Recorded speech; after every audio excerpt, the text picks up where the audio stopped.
Hi, this is Jeff, local SEO expert here at Pain-Free Dental Marketing.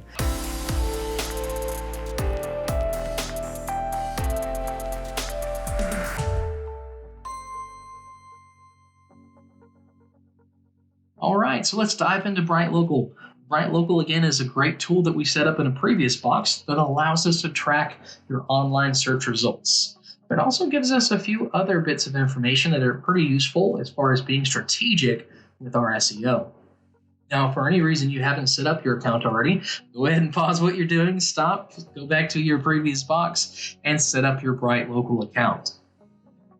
Now that you've got your account all set up and we've got some reports to look over, actually all the reports on the left here are reports that are available for us to use and to take a look at. So let's dive into each one of these individually so we can see what can we do to be more strategic with our SEO.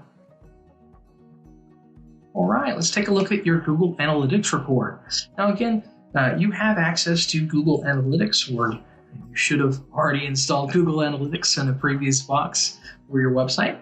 Again, Analytics gives us information about the users that come to your website, where are they from, what are they doing when they're there, a whole host of information.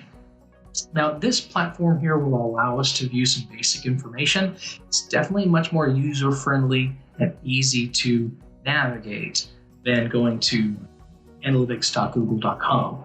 Now, you will get a lot more technical information out of that dashboard versus this one, but this is a good introductory dashboard to look at analytics and pull some information that Google is providing for us.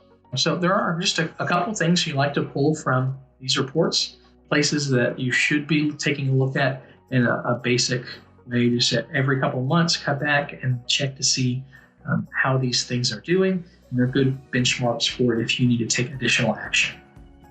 So again, it's actually going to show how many sessions, how many unique users, and how many actual page views your website has gotten. I believe it automatically starts off at 30 days. I prefer to look at it as a all-time situation, so you can change the filter by the date there. What we like to see, again, is that while there's going to be a roller coaster, things going up and things coming down, that overall, again, the traffic is moving in the right direction is what we want to see. Do not be scared.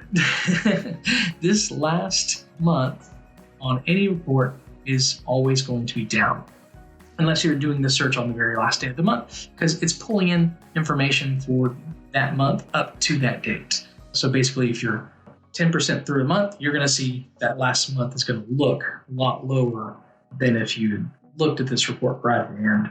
Again, look at this with a grain of salt here.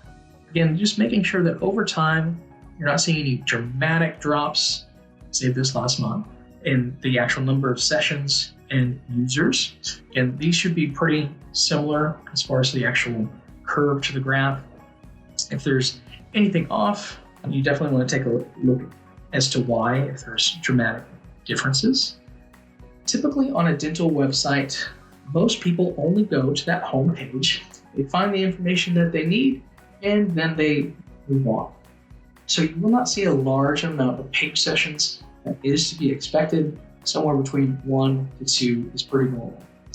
Now, there are a couple things that are good to look at. Number one is the average time on the website. You will typically not see anyone perform over 2.5 minutes on a dental website.